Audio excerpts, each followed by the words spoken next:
Señor Rector, miembros del Consejo Superior, señores decanos, miembros de los consejos, autoridades, colegas, personal, alumnos y, como decía antes, desde la secreta Cámara de Incore, integrantes de la cátedra CCC. El currículum que ustedes acaban de escuchar ha sido mejorado por la megafonía y por la voz cantante del locutor, cosa que agradezco. Mitre había tenido una exitosa tarea en el Paraguay y llega en un barco a la ciudad de Buenos Aires, en medio de celebridades y festejos, y había un coche con varios caballos esperándolo. Y entonces los mitristas entusiasmados desataron los caballos, tomaron los arreos y en lugar de los pingos empezaron a tirar ellos el carro con Mitre y gritaban: ¡Que viva Mitre! ¡Que viva Mitre! Y un pobre flaco que iba delante, que casi no podía más por el esfuerzo que hacía, pero que viva cerca. Lo mismo ocurrió acá.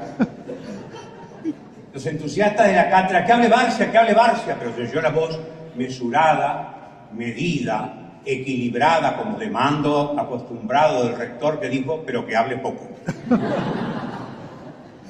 Y hablando del rector, no es cierto que se cumpla un sesquicentenario de su existencia.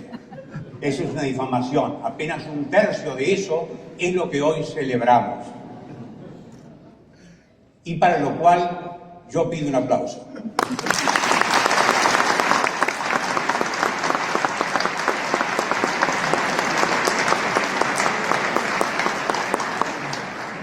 Todos sabemos que los buenos dirigentes no cumplen años, sino que acrecen en experiencia.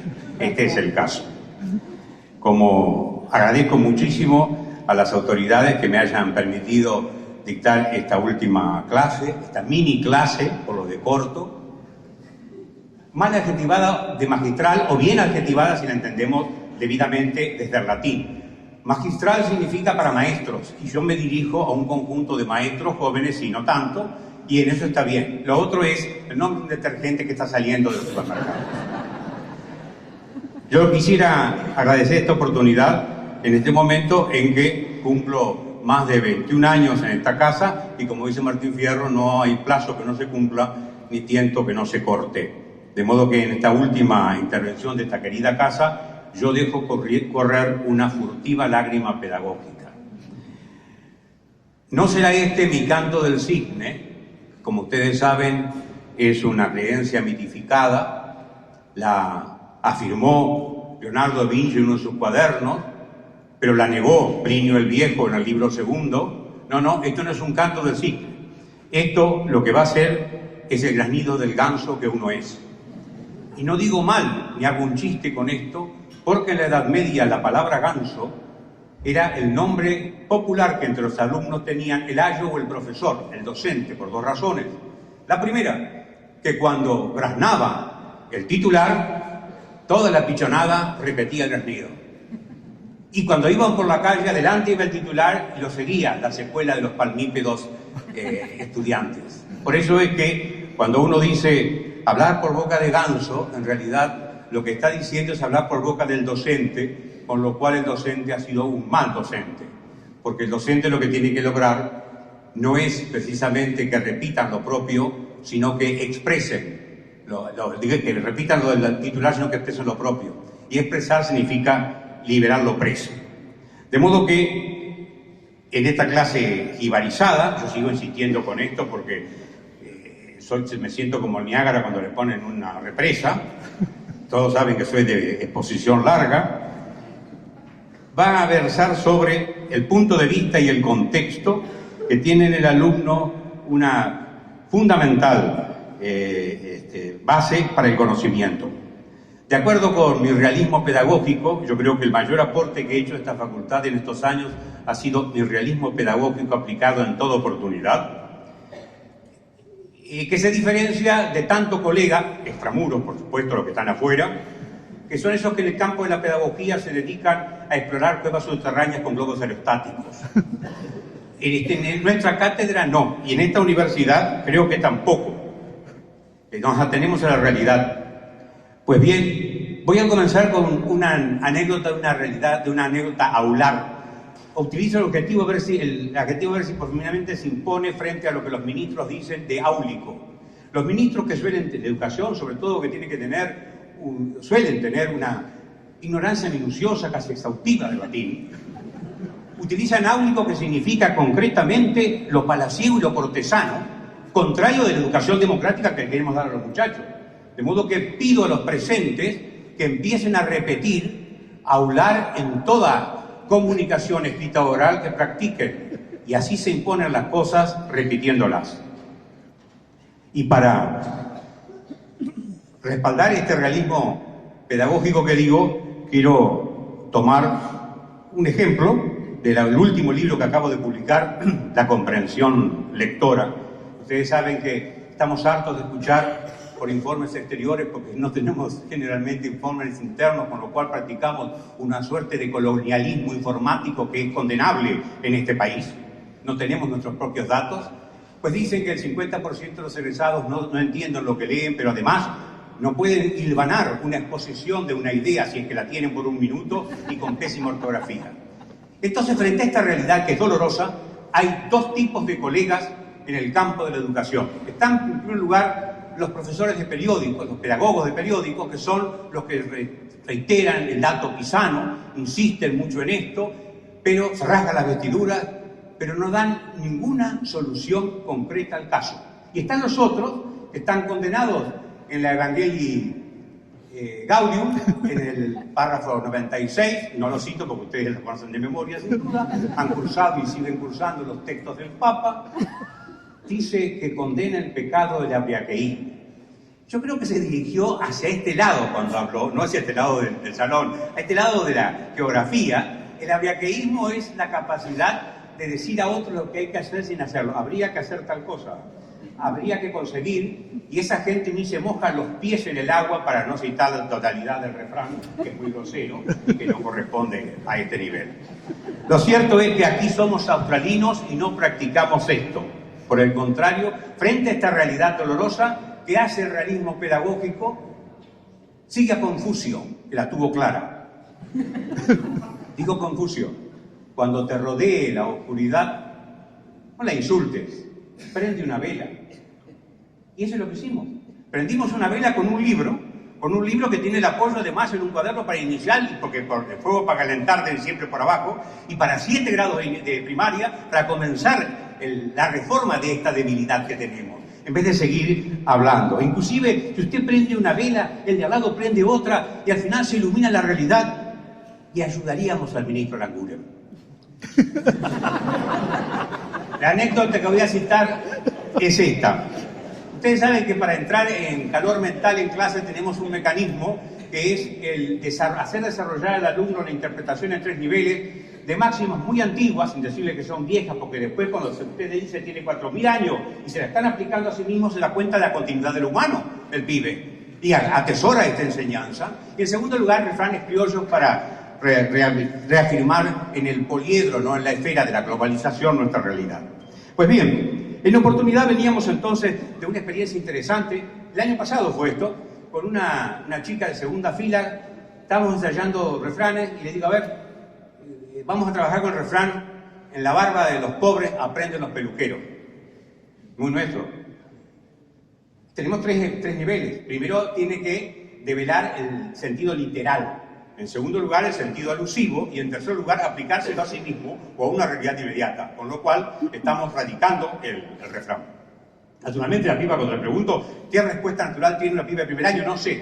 El alumno responde siempre 2 veces no sé, y a la tercera, cuando usted lo mira y suasoriamente le dice, en 2 minutos vas a contestar, viene la respuesta mágicamente, porque el alumno es como un limón que si usted lo aprieta le haga jugo.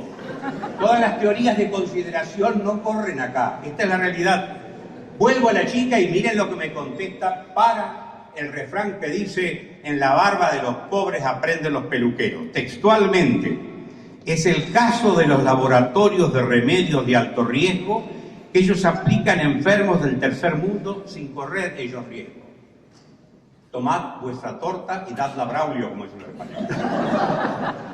Con esta gente no da calce en coche, no tiene dificultades, por eso va bien nuestra cátedra.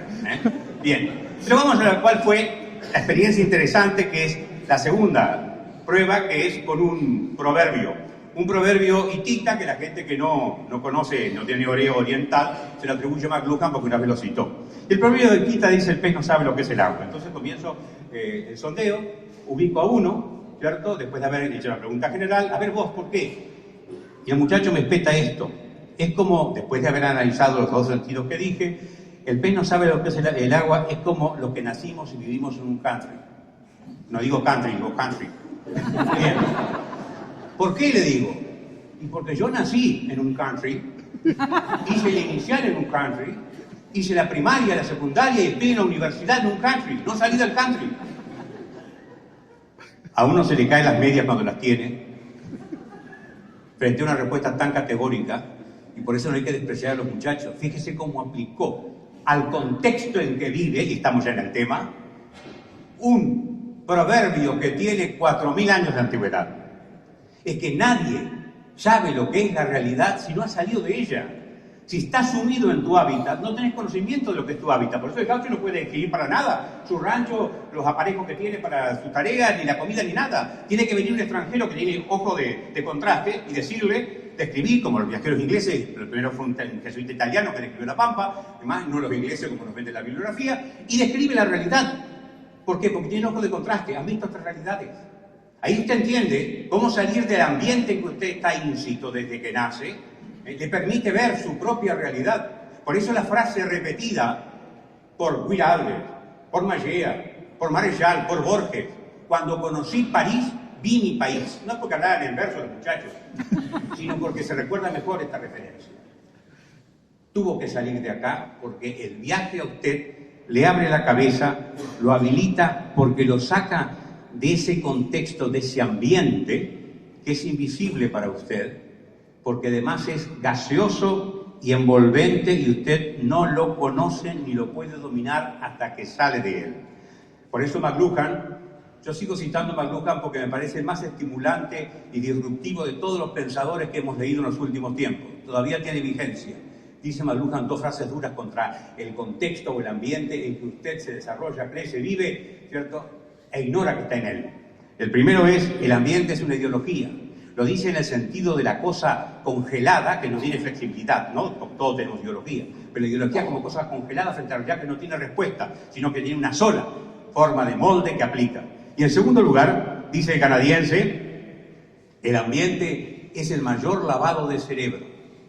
Retengamos estas dos frases porque el ambiente en realidad no es una cosa simple donde usted está metido y no puede ver más allá de él. Es una capa que se superpone con otra y con otra como una cebolla.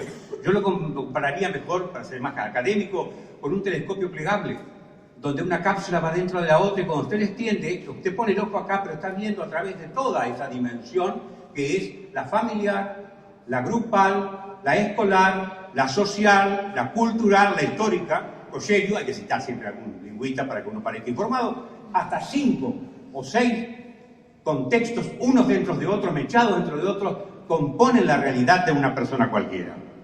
Naturalmente, el hombre común, como Damián, como yo, aunque Damián sé que es excepcional, pero no es así. Me ha encargado el obispo de la zona que le baje los humos porque Semana Santa tiene que ser humilde. Bien, estoy cumpliendo con un mandato de padre. Bien. Él y yo tenemos una natural tendencia a buscar ambiente. ¿Por qué? Como todas las personas, porque el ambiente a usted lo protege. Es una cáscara que a usted lo aísla de la realidad del riesgo.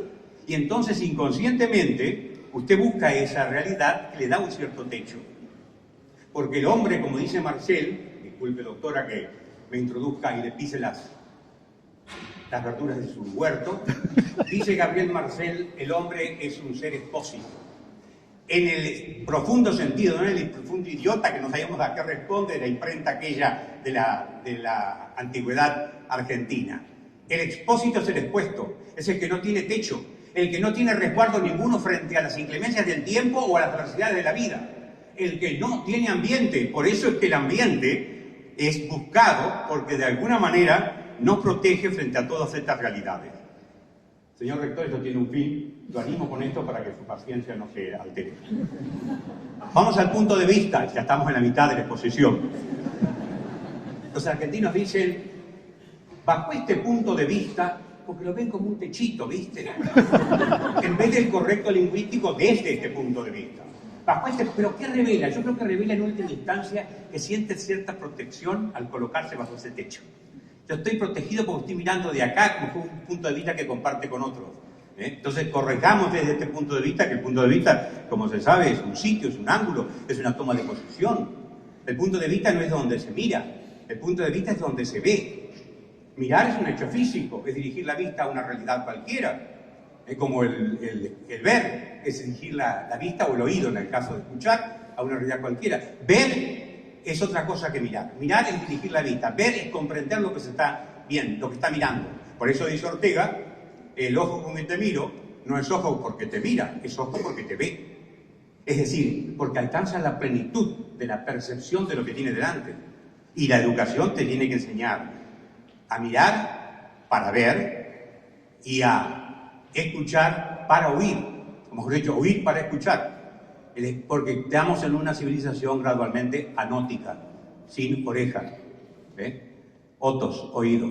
Bien, estamos perdiendo la posibilidad de escuchar. Yo espero que ustedes no, porque tengo mucho que decir. La toma de posición del punto de vista está flanqueada por una serie de condicionamientos. Digo condicionamientos porque somos cristianos y no digo determinismos. Nos condiciona, la libertad puede superar ese condicionamiento. La educación es una maneja fundamental para superar todo condicionamiento. ¿Y cuáles son? Rápidamente el visor, hay que imponer también esta palabra, como se dice espectador, se dice lector, se dice auditor, tenemos que decir visor, el que ve, no el que mira, ¿no? El que ve, el visor, tiene estos condicionamientos, entre otros, que yo voy a enunciar simplemente y no voy a desarrollar. En primer lugar, el lugar físico de donde mira. A usted le viene preguntando en televisión, ¿desde dónde lo dice usted? Y un gordo me contestó los otros días, desde este banquito que estoy sentado. Estaba hablando de la perspectiva física que tenía. Al estar sentado en un banquito no veía para arriba. Yo acá veo las testas canosas, venerantes y demás que se ven entre el público, ¿no? Que espero que, bueno, iba a hacer un chicho de Calila y Digna, pero se nos va el tiempo. Bien. Lo cierto es que, ¿de dónde mira? ¿Cómo mira? ¿Mira hacia arriba, mira hacia abajo? Aquello que enseña Gabriela es contrapuntística la mirada, es de zócalo. Mira por el ojo una cerradura, que es restringir la visión de la realidad. Lo peor que puede ocurrirle es que cuando usted pone el ojo, y ojo, no por el otro lado. Y aquí hay un hermosísimo, no es anécdota del payaso, pero no vamos a hacer la obra. Segundo, la capacidad visual del visor. Es tuerto, es miope, es Kirchner, es presbita, es decir, distintas posibilidades de disminución o de alteración visual que lo condicionan también. Tercero, la experiencia de la vida. ¿Qué ha pasado por la vida de este hombre? Un paisano mira y veía 200 pelajes distintos, porque estaba habituado a distinguir entre ellos. La experiencia cotidiana lo llevaba a distinguir. Hoy yo voy a unas estancias heredado de papá, ¿cierto? De las 6 estancias que heredé en Entre Ríos, y veo nada más que 3 o 4 negros, manchados, blancos, marrones, los caballos, no veo más. Porque no tengo experiencia de campo. La experiencia de la vida a usted le enseña a discriminar, gracias a las palabras que ubican esa realidad, distintas cuestiones. Los miedos, los prejuicios que usted tiene, todo esto, usted lo porta. Usted es un portador de todo esto cuando mira algo. Tiene que tener conciencia de lo que es portador. Y la situación del acto de ver en que esté, ¿dónde está viendo? Galver, ¿cierto? Nos aventura cuando está con los gigantes es una cosa, cuando está con nosotros todo es condicionante. Mira de una manera o de otra.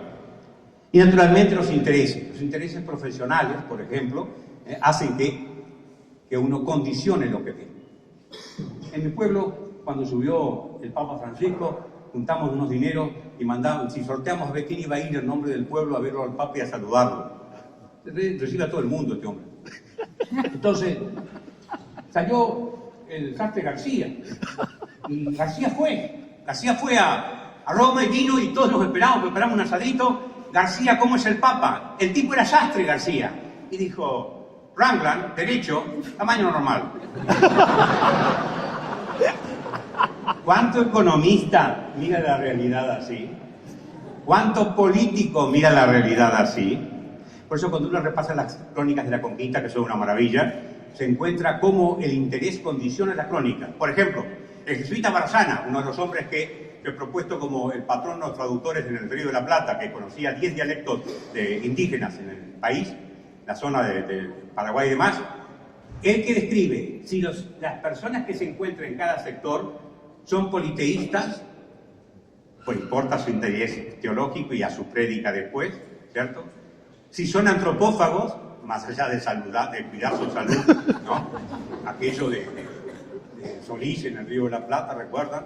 Que dice Borges con su estrellita roja para marcar el sitio en que ayunó Juan Díaz y los indios comieron, y en el último mundial un uruguayo mordió a un alemán, con lo cual demuestra que le ha quedado aquella tendencia. Bien. El intendente es un soldado, Schmid, va a ver las trampas con que se atrapa al enemigo, las formas, las flechas. Si es un siglo ya un poquito más adelante, siglo XVIII, vemos los naturalistas, la flora, la fauna, con Darwin, otra cosa todavía más completa. El interés te condiciona lo que vos mirás. Dice Alicia en el País de las Maravillas, el gato no veía a la reina, que estaba sentada en su trono, sino al ratón que estaba debajo del sillón. No tenía capacidad de ver reina, de distinguir reina, sino que veía lo que era su interés natural, su foco, digamos, que era ese ratón. Bien, entonces, vamos llegando al final. El punto de vista personal está muy condicionado y gracias a Dios que somos sujetos. Está condicionado porque somos sujetos diferentes de uno a otro, se matiza de uno a otro. Si fuéramos objetos, la cosa es diferente. Pero el mapa, en una facultad de comunicación, como cualquier facultad, cualquier centro de conocimiento, lo que hay que distinguir, hacerle distinguir al alumno es que una cosa es lo que él estima y otra cosa es la realidad. Una cosa es su punto de vista interesado y otra cosa es la realidad que está mirando. Una cosa es el contexto, todo esto tiene que ver, por eso propongo yo que hay que incorporar en el curso de ingreso el estudio del punto de vista y del contexto para que el chico tenga conciencia de que lo que conoce todavía no lo conoce bien hasta que no supere el punto de vista y el contexto. De tal manera yo me preocupo por el punto de vista que las últimas dos personas que orienté, o como diría Unamuno, occidenté, porque es donde cae el sol, ¿verdad? En la dirección de tesis, les hice elegir temas que no tenían nada que ver con su ideología, para que se flexibilizaran en la comprensión de otra. Porque si no, si usted nace en un ambiente y se crea en ese ambiente y continúa en ese ambiente, en mi pueblo lo llamamos baile entre primos, no genera vida.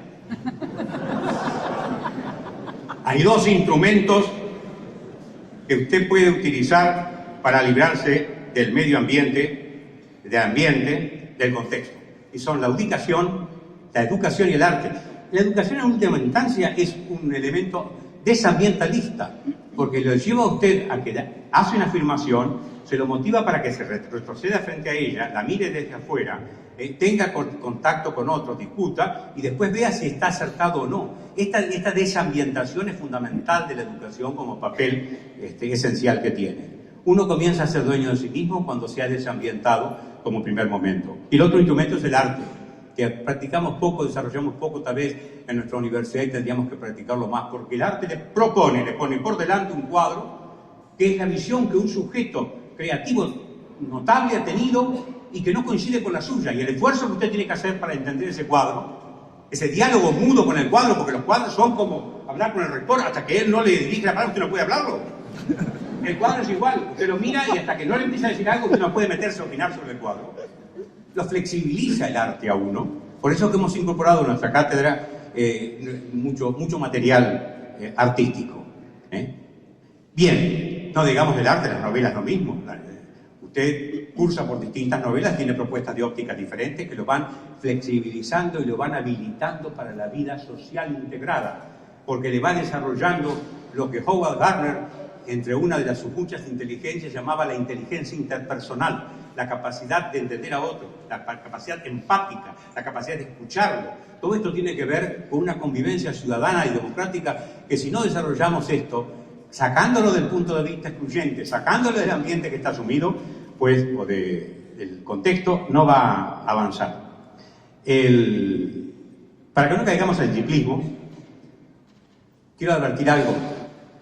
Hay gente que cree que una vez que usted a un adolescente lo ayudó a salir del ambiente en que está y mirar de afuera la realidad en que estaba incluso, ¿cierto? ¿Para qué? Inclusive para ratificar la realidad en que estaba incluso.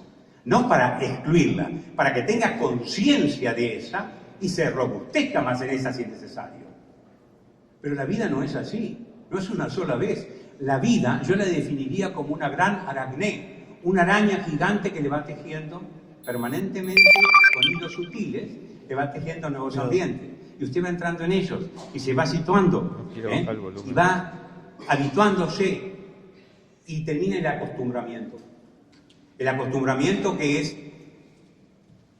el anestesista de la conciencia y del pensamiento del hombre. Uno se habitúa a eso. El acostumbramiento en realidad es desgraciado porque le quita a usted la capacidad de mente crítica, penetrativamente crítica. Dice Borges, nadie percibe la belleza de los habituales caminos, porque son los de siempre, ¿viste? Fuiste una vez, 2 veces, te acostumbraste a verlo, ya no lo ves más. El hábito te mata la visión. Te pasa eso, te pasa con los amigos, te pasa con tu mujer. Los otros días viene a verse el vecino, yo, qué bien que está tu mujer. ¿Qué me venís a decir a mí? Ahí tomé conciencia de que yo no le decía suficientemente a mi vecino lo buena que era mi mujer. Las cátedras caen en el acostumbramiento y no salimos de ahí porque nos va chupando, nos sume cada vez más. Bien, esto pasa porque caemos en la artrosis del punto de vista que nos hace perder esa capacidad de ver. ¿Cuál es el instrumento mayor dentro de la educación para lograr, yo diría que puede generar todo un movimiento liberador? Es la consideración. Usted dice, qué pavote el hombre de la consideración, que es muy considerado con la persona, de ceder asiento. Eso es otra cosa. La consideración veremos que no es lo que habitualmente se cree, no es una bobada social. Y cuando hablo de lengua, me estoy refiriendo también de paso a uno de los ambientes y contextos más difíciles de superar porque son envolventes, que es el lingüístico. Y en las facultades de comunicación te deben enseñar a que los medios de comunicación son mayores tejedores de ambiente que te cautivan y te retienen. Por eso es como el indio, bueno, ya esa metáfora he usado 2 veces en 2 libros míos. Yo sí repito las metáforas porque son mías, ¿viste? Hay gente que repite metáforas de otros, es fácil hacerlo. Bien, pero en rigor voy a hacer una proposición, cerrando ya esto. Frente a todas las gimnasias actuales, orientales y occidentales, diversísimas que se dan, ¿cierto? Yo creo que la universidad tendría que hacer un tutorial y publicarlo en internet con 2 ejercicios, nada más que 2 ejercicios. El primer ejercicio sería un ejercicio de una flexión repetida sobre la realidad que usted tiene enfrente. Haga reflexión, no únicamente esto, es el hecho físico de inclinarse para conocer la realidad, agacharse frente a la realidad y verla, como dicen los policías y los abogados, que siempre tienen algo que ver entre sí, es de visu, efectivamente, y no de oídas bibliográficas. Mirar la realidad de cerca, agacharse frente a ella. El director del hospital, no sé si sigue siendo este hombre de cabeza cana, ¿cierto? Que lo envidio porque tiene muchísimo pelo. La discusión es qué hay debajo de ese pelo, pero es otro tema. Me decían los otros días que en las estadísticas minuciosas que hacen en el hospital austral, no han detectado casos de lumbalgia en los profesores, porque no están acostumbrados a inclinarse para ver la realidad. Me dijo eso, ¿verdad? Bien, el otro ejercicio es el ejercicio de la consideración, y aquí yo recurro a Aristóteles dice que en la etimología está la médula semántica de las palabras. ¿Y qué significa considerar? Con, juntamente, siderar, sidera, astros. Es mirar conjuntamente una realidad desde los astros, desde arriba, una visión cenital. Eso es considerar. Y al mirar desde arriba, vos saliste de la cautividad en que estaba, de la prisión del contexto. Es decir, mirar en conjuntos de los astros, esto es elevarnos para superar la circunstancia, aquello que rodea, que nos rodea, y entonces modificamos nuestro punto de vista y modificamos nuestro propio ambiente, salimos de él, en que estamos insertos. Recordemos siempre Siempre recordamos, en televisión se repite sin leerlo, porque que Ortega dijo 2 veces en La Plata, en la ciudad de La Plata, argentinos a las cosas. Sí, esto nos está faltando. Esto sería un poco el primer ejercicio. El que genera brumbalgia. O que genera brumbalgia por falta de práctica. Pero el segundo ejercicio, yo le diría a Ortega que es atractinos a reconsiderar las cosas y más, a reconsiderarnos, a volver a considerarnos desde arriba y desde afuera para ver cómo estamos. Porque en última instancia, la tarea de toda institución, de toda persona, de toda universidad, es reconsiderar su actuar, reconsiderar su vida, retirarse hacia atrás y hacer esta especie de examen de conciencia. La universidad debería generar expertos en reconsideración. No va a faltar uno, como decía el andaluz, hay gente pató, que proponga la creación de un máster en reconsideración. Si es así, me anoto para la clase inaugural. Muchas gracias.